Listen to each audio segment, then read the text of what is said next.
अनंतगिरी के पहाड़ों के बीच एक भयानक रास्ते को पार करने पर कनकगिरी नामक गांव पड़ता था। उस गांव का पहला ही घर लोभी वंश वालों का था। अपने नाम के अनुरूप उस वंश के लोगों को पैसे का काफी लालच था।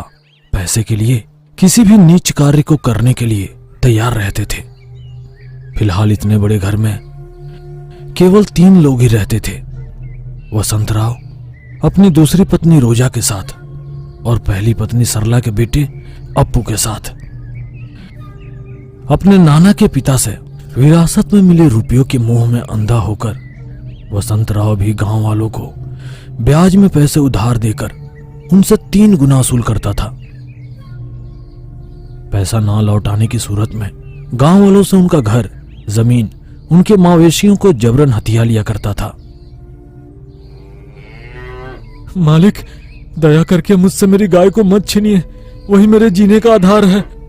मुझसे उधार लिए पैसे को लौटाकर अपने गाय को वापस ले जाओ। अगर 1 महीने में तूने ब्याज सहित मेरा पैसा नहीं लौटाया तो मैं तेरी गाय को कसाई खाने में बेच दूंगा। इस तरह पैसों के लालच में अंधे वसंतराव को घर में बिल्कुल भी सुख चैन नहीं था। पहले पत्नी का बेटा अप्पू बचपन से ही अपाहिज पैदा हुआ था। चल फिर नहीं पाता था, बोल भी नहीं पाता था, हमेशा एक ही कुर्सी पर बैठा रहता था। क्यों जी, क्यों इतने कठोर बन के गाँव वालों से जबरन पैसा वसूल कर रहे हैं? आने वाली 10 पीढ़ी भी अगर इसको बैठ के खाए तो ये धन समाप्त नहीं होगा। मेरे पास जायदाद है तो क्या मैं ऐसा सोचकर लोगों को मुफ्त में बांटने लग जाऊं? तुझे कुछ नहीं पता। अच्छा बनकर मैं अपने वारिस के लिए क्या बचा पाऊंगा? वारिस? कौन बचा है? एक लौता लड़का है, वो भी उठकर नहीं खड़ा हो सकता। मुझे तो संतान होने से रहा, और किसके लिए इतना संघर्ष कर रहे हो? चुप कर, चाहे जितने पैसे भी खर्च हो, लेकिन मैं अप्पू को ठीक करके ही रहूंगा, देख लेना। अंधेरा हो रहा था। बाहर गौशाला के दरवाजे बंद करके, घर के अंदर और बाहर की लाइट बंद करके, खिड़कियां दरवाजे बंद करके सभी सो रहे थे। अंधेरा होते ही लोभी वाले व्यक्ति के बंगले के सारे खिड़की दरवाजे बंद हो जाते थे। घने अंधेरे में पूरी रात बिताते थे। अंधेरा होने के बाद कोई भी घर से बाहर नहीं आता था, क्योंकि उनके घर के चारों ओर एक भूत घूमता रहता था। अगर कोई बाहर आया तो उसका मरना तय था। इतना ही नहीं, अनंतगिरी के पहाड़ी मार्ग से कनकगिरी आने वाले रास्ते पर रात होने पर कोई भी नहीं जाता था, क्योंकि वो एक भूतों का रास्ता था।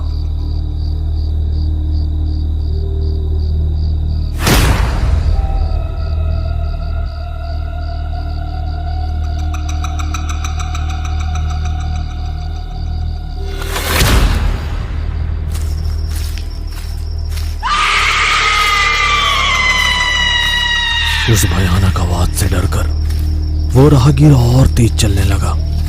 उसके पीछे उस भूत के पैर और भी तेजी से चल रहे थे।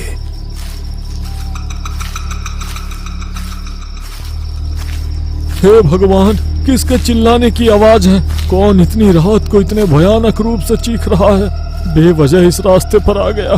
हे भगवान, आप ही बचाओ।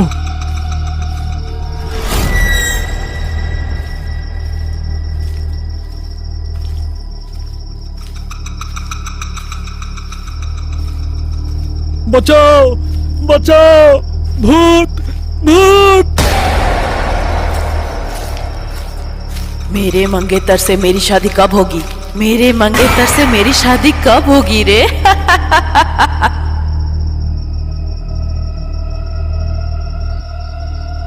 ऐसी हंसी को सुनकर वो राहगीर वही बेहोश होकर गिर पड़ा। उस भूत के हाथ उस राहगीर के गर्दन को जकड़ रहे थे। उसके पैर उसके सीने पर लात मार रहे थे। भूत के सिर से निकली जीभ उसका पूरा खून चूस कर उसको मार डाला। अगली सुबह सारा गांव एक जगह एकत्रित होकर, उस भूतों के रास्ते में इस महीने का एक और मौत, अंधेरा होते ही वह रास्ता इतना भयानक क्यों हो जाता है, किसी को नहीं पता। आज ही इस कनकगिरी के एंट्रांस में एक बड़ा सा बोर्ड लिखकर लटका दो। अंधेरा होने के बाद इस रास्ते से जाना खतरनाक है, मारे जाओगे। ऐसा बड़े बड़े अक्षरों में एक बोर्ड पर लिखकर लटकाया गया, लेकिन फिर भी कोई ना कोई रास्ता भटक कर उस भूतों के रास्ते में आकर अपनी जान गंवा रहा था।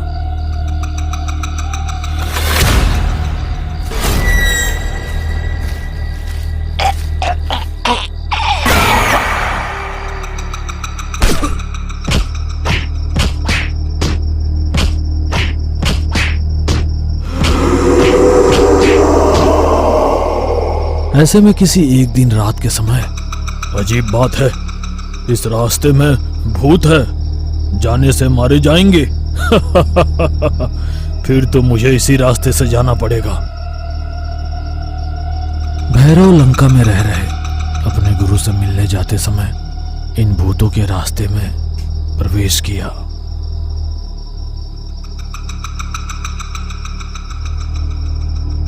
रास्ते के बीचों बीच पहुंचने पर साधु को भूत देख रहे थे।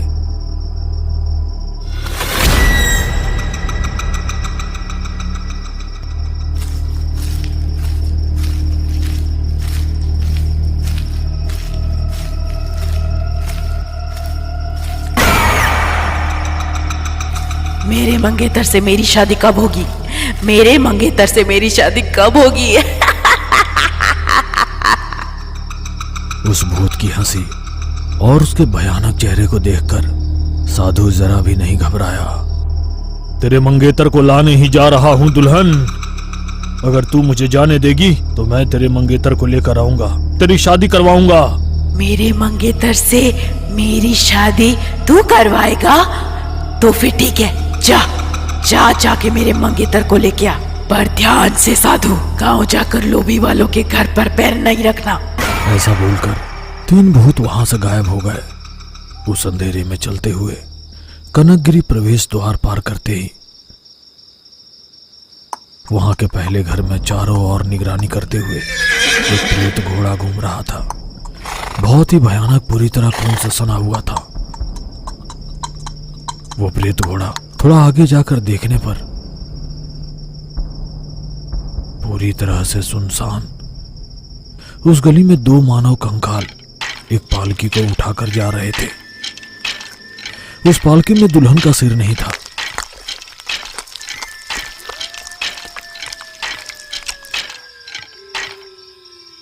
ये सब आश्चर्यचकित होकर देख रहा था साधु। साधु के सामने ही वह पालकी जाकर लोभी के घर के सामने उस घोड़े के पीछे घूमने लगी। तुरंत ही साधु ने अपने कमंडल से मंत्रों से बंधे जल को निकालकर शकालिताम विक्राताम आत्मबंधनम दिग्बंधनम ब्रीम क्रीम हम फट ऐसा बोलकर उस मंत्र जल को उस घर में छिड़कने पर वो पालकी और वो घोड़ा दोनों गायब हो गए। साधु द्वारा उस घर के दरवाजे को बहुत देर तक खटखटाने के बाद भी किसी ने दरवाजा नहीं खोला। फिर साधु वहां से आगे बढ़ गए और जाकर गांव के बीच एक पेड़ के नीचे बैठ गए। अगले दिन पैदल चलकर जा रहे साधु से ग्राम प्रधान बोले, श्रीमान, आप दिखने में सर्वशक्तिमान दिख रहे हैं। हमारे गांव की एक समस्या है, कृपया दया करके आप ही हमारे गांव वालों को बचा सकते हैं। ऐसा बोलकर ग्राम प्रधान ने गांव वालों की समस्या को साधु के सामने रखा। हाँ, कल रात ही देखा था मैंने। उन भूतों से आप लोगों को बचाए बिना मैं इस गांव को छोड़कर नहीं जाऊंगा। धन्यवाद महाराज, ये बात बोलकर आपने हमें काफी हिम्मत दे दी। आइए स्वामी जी, आकर मेरे घर में रहने का कष्ट करें। नहीं, मैं लोभी वंश वालों के घर में ही रहूंगा। नहीं नहीं स्वामी जी, नहीं। उनके घर के आसपास तो भूतों का पहरा रहता है, वहां रहना खतरनाक है। और ऊपर से वह बहुत ही ज्यादा कंजूस है, बिल्ली को भी भिक्षा ना दे ऐसे इंसान है वो। फिर भी मुझे वहीं रहना होगा। उसके घर में रहकर ही मैं उन भूतों को भगाकर इस गांव की समस्या को दूर कर सकता हूँ। ऐसा कहते हुए ग्राम प्रधान के बार बार कहने पर भी साधु नहीं माने और लोभी के घर गए। वसंतराव उस समय घर पर नहीं था। पत्नी रोजा ने साधु को घर में ले जाकर भोजन कराया और उनका आदर सत्कार किया। इतने में बसंतराव वहां आकर, कौन है ये और तुम क्यों इसे भोजन कराकर मेरे पैसों को बर्बाद कर रही हो? दादा, आप भोजन के पैसे दे दीजिए और यहां से जाइए। मेरे पास पैसे कहां से आएंगे बेटा, मैं तो एक सन्यासी हूं। सन्यासी बोलकर मुफ्त में भोजन करते हुए तुम्हें शर्म नहीं आती है? मुफ्त में नहीं बेटा, मेरे द्वारा कमाए गए पुण्य को तुम्हें भी दूंगा। तुम्हारे पुण्य या पकौड़े मुझे नहीं चाहिए। खाए हुए भोजन के पैसे देकर यहां से जाओ। स्वामी, वो ऐसे ही बोलते हैं। जो पुण्य आप देना चाहते हैं उसको मेरे बेटे अप्पू को देके उस पर कृपा बनाइए। ऐसा सुनकर साधु ने अपने कमंडल से मंत्र शक्ति वाला जल निकालकर बिस्तर पर लेटे अप्पू के ऊपर छिड़कते ही अप्पू उठकर बैठ गया और बोलने भी लगा, माँ, पिताजी। ये सब देखकर वसंतराव का सिर चकरा गया। स्वामी, मुट्ठी भर जल में इतनी शक्ति है? कई लाखों खर्चा करने के बाद भी मेरा बेटा ठीक नहीं हो पाया और आपने मुट्ठी भर जल से उसे खड़ा कर दिया। शक्ति जल में नहीं है बेटा, पुण्य में है। इतने में अंधेरा होने लगा। लाइट को बंद कर, हड़बड़ी में दरवाजे को बंद कर, जल्दबाजी में गौशाले के दरवाजे को बंद करते समय, क्यों इतनी जल्दबाजी में सारे खिड़की दरवाजे बंद कर रहे हो? अंधेरा होते ही खतरा बढ़ जाता है स्वामी। ऐसा कहते हुए वसंतराव ने सारी बातें साधु को विस्तार से बताई।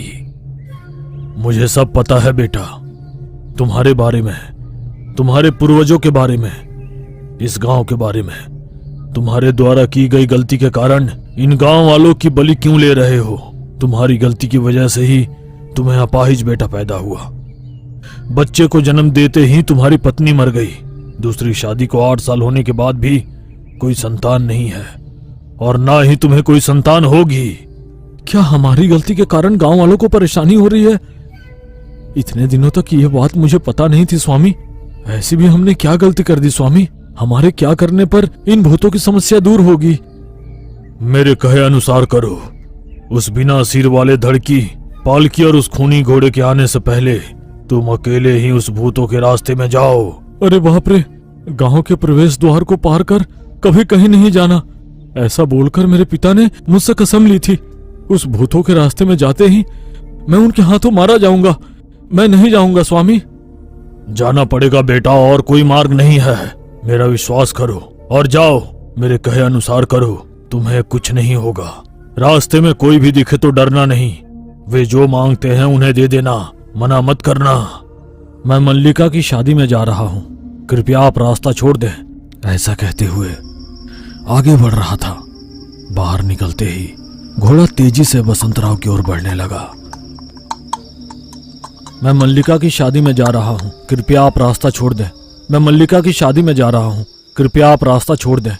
मैं मल्लिका की शादी में जा रहा हूं, कृपया आप रास्ता छोड़ दें। आगे बढ़ते हुए उसे 2 मानव कंकालिक पालकी को उठाकर लाते हुए दिखाई देते हैं। उसमें बिना सर के दुल्हन बैठी हुई दिखाई देती है और धड़ से लगातार खून बह रहा है। उसे देखकर डर कर और तेजी से बोलने लगा, मैं मल्लिका की शादी में जा रहा हूं, मेरा रास्ता छोड़ दो। मैं मल्लिका की शादी में जा रहा हूं, मेरा रास्ता छोड़ दो। मैं मल्लिका की शादी में जा रहा हूं, मेरा रास्ता छोड़ दो। उसकी तरफ तेजी से बढ़ रही पालकी अचानक से गायब हो गई। अकेले ही भूतों के रास्ते में प्रवेश किया। विचित्र प्रकार की आवाजों से बहुत भयानक लग रहा था वह रास्ता। दिन के उजाले में भी वसंतराव उस रास्ते में कभी नहीं गया था। किस रास्ते पर जाना है ये पता नहीं था। ऐसे ही धीरे धीरे आगे बढ़ रहा था और एक ही बात बोले जा रहा था, मैं मल्लिका की शादी में जा रहा हूं, मैं मल्लिका की शादी में जा रहा हूं, मैं मल्लिका की शादी में जा रहा हूं, मैं मल्लिका की शादी में जा रहा हूं। बिना डरे मल्लिका की शादी की मंडप को तुम ही पता करो। पेड़ पर भूत का सिर प्रकट हुआ। हो, मल्लिका की शादी में जा रहा है, इसका मतलब मेरी शादी में जा रहा है। भूत को देखकर डर के मारे कांप रहा था बसंतराव, लेकिन साधु के द्वारा दिए गए हिम्मत के कारण, सही कहा, मैं मल्लिका की शादी में जा रहा हूँ। तो फिर शादी में क्या उपहार दे रहे हो तुम? क्या चाहिए तुम ही बताओ। तुम्हारे शरीर पर मौजूद सारा सोना मुझे दे दो, नहीं तो शादी में नहीं शमशान घाट में जाओगे। इच्छा ना होते हुए भी अपने शरीर का पूरा सोना उस भूत को दे दिया। जाओ जाओ, मल्लिका की शादी में जाओ। शादी के मंडप का रास्ता किधर से है? सीधे जाओ, भागो। ऐसा बोलकर गायब हो गई। इस तरह सीधे जाते वसंतराव को पीछे से एक हाथ ने आकर उसके पीठ को लाल कर दिया।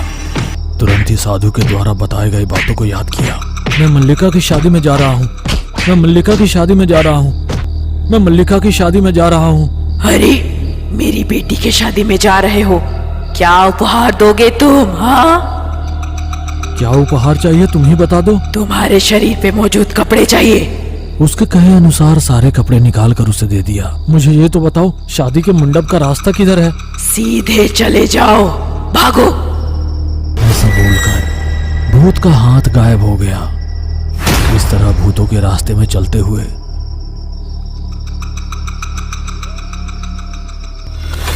उसके पीछे दो पैर चलकर आ रहे थे। मैं मल्लिका की शादी में जा रहा हूँ, मैं मल्लिका की शादी में जा रहा हूँ, मैं मल्लिका की शादी में जा रहा हूँ। ओहो, तो तुम मेरी पोती की शादी में जा रहे हो, तो फिर शादी में क्या उपहार लाए हो? क्या चाहिए तुम ही बता दो। तुम्हारे पास क्या बचा है देने को? कमर में चड्डी बची है और सर पर बाल बचे हैं। ठीक है, तुम अपना बाल दे दो। देने की इच्छा ना होते हुए भी भूत के द्वारा दिए गए चाकू से अपने आप को गंजा कर पूरे बाल उसे दे दिया। शादी के मंडप का रास्ता किधर है? दाएं दिशा की ओर चले जाओ। ऐसा बोलकर भूत का पैर भी वहां से गायब हो गया। दाएं दिशा की ओर जाने पर घनघोर अंधेरा, घने पेड़ पौधे। जाते जाते घने अंधेरे के कारण जाकर एक गड्ढे में गिर गया। बार बार प्रयत्न करने के बाद भी उस गड्ढे से बाहर नहीं आ पा रहा था। वो कोई गड्ढा नहीं बल्कि खाई था। नीचे की ओर डूबता जा रहा था। जान जाने ही वाली थी। ठीक उसी समय खाई में पड़े नर कंकाल एक दूसरे से जुड़कर बाजू में मौजूद एक पेड़ में लगकर सीढ़ी जैसे बनकर वसंतराव को खाई से बाहर फेंक दिया।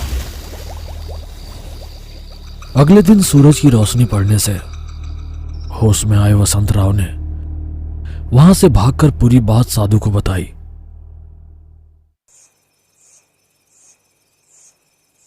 तुरंत सारे गांव वालों की मदद से उस खाई में मौजूद सारे नर कंकाल को बाहर निकालकर उन सारे नर कंकाल को वसंतराव के घर के आंगन में एक क्रम में लगाकर आज रात सभी स्नान करके सिर को अच्छी तरह से धोकर पैरों में चप्पल पहनकर सोएंगे। अगली सुबह तक कोई भी घर से बाहर मत निकलना। अंधेरा होने के बाद हर किसी ने साधु के कहे अनुसार ही किया। लोभी के घर के आंगन में सारे नर कंकालों को क्रम में बिछाकर साधु ने तांत्रिक पूजा आरंभ की। शकिलतम विक्रतम आत्मबंधनम दिग्बंधनम ब्रीम क्रीम हम फट। उसमें से एक नर कंकाल ने उठकर बात करना शुरू किया। मेरी बेटी की शादी को ज्यादा समय नहीं बचा है, हमें जाने दीजिए। क्या बेटी की शादी? कौन हो तुम सारे लोग? उस खाई में गिरकर क्यों मर गए तुम लोग? हम खाई में गिरकर नहीं मरे, हमें मार दिया गया। आज से लगभग 37 साल पहले मेरी बेटी की शादी मल्लेपुल्ली गांव में होनी थी। हम 13 लोग अपने गांव से ही शादी में आने के लिए निकले। नजदीक पड़ेगा सोचकर हम लोगों ने अनंतगिरी पहाड़ों के इस रास्ते को चुना, लेकिन बीच में ही रास्ता भटककर इस कनकगिरी पर पहुंच गए। बहुत दूर से आने की वजह से हम सारे लोग काफी थक गए। तभी हमें लोभी वालों का घर दिखा। श्रीमान, कल रात मल्लेपल्ली में शादी है। हम सारे लोग काफी थक गए हैं। अगर आप हमारे लिए कुछ खाने की व्यवस्था कर दें तो आज रात यहीं विश्राम करके हम कल सुबह यहाँ से चले जाएंगे। हमें मुफ्त में कुछ नहीं चाहिए। हम जो खाएंगे उसके बदले में आपको उसकी कीमत दे देंगे। शादी में जा रहे हम लोगों के पास दहेज का पैसा, नगद पैसा दुल्हन के शरीर पर सोने से लदे आभूषणों को देखकर दुर्बुद्धि से लालच में आकर हमारे खाने में नशीली चीज मिला दी। गहरी नींद में सो रहे हम लोगों को एक एक करके खींचकर कनकराजू, नरसिंह राव और उसकी पत्नी ने गांव के बाहर लाकर इस खाई में फेंक दिया। दुल्हन की पालकी को लेकर आए 2 नौकर बच गए हैं। ससुर जी, सुबह भी होने ही वाली है। अगर हम इन्हें अभी घसीटकर इस खाई तक लेकर जाते हैं, गांव वालों के नजरों में आएंगे। हाँ पिताजी, उस पालकी को और उस घोड़े को कुछ करना पड़ेगा, नहीं तो गांव वालों को शक हो जाएगा। इस तरह सुबह होने के पहले उनके घर के आंगन में बड़ा सा गड्ढा खोदकर उस गड्ढे में पालकी लेकर आए नौकर को, घोड़े को, दुल्हन को जिंदा ही दफन कर रहे थे। मेरे मंगेतर से मेरी शादी है, मेरे मंगेतर से मेरी शादी है। कुछ सालों बाद खाई से बाहर आए मेरे हाथ, मेरे पिता के पैर, घर के पीछे आंगन में मेरी बेटी का सिर गांव के आवारा कुत्तों ने निकालकर उस कनकगिरी के रास्ते में डाल दिया। तब से लेकर अब तक बदले की आग में जलते हुए प्रेत आत्मा के रूप में हम भटक रहे हैं। आपकी वजह से हम लोगों को बाहर आने का मौका मिला। हमारा अंतिम संस्कार कर हमारी आत्मा को शांति प्रदान करे स्वामी। ये सारी बातें सुनकर वसंत राव को अपने नाना, अपने पिता और मां पर घृणा होने लगी। पूरे 13 नर कंकाल को बाहर निकालकर उनका अंतिम संस्कार कर, झूठ और फरेब से कमाए पूरे रुपये पैसे को निकालकर गरीब जनता में बांट दिया। अब जो भी राहगीर लोभी वालों के परिवार की ओर जाता, उसे पेट भर भोजन कराकर उचित सहायता प्रदान करने का परिवार बन गया था। पूरी तरह से ठीक हो चुके बेटे और पत्नी के साथ मिलकर वसंत राव पूरी ईमानदारी और मेहनत से कमाकर अपने परिवार के साथ हंसी खुशी जीवन बिताने लगा।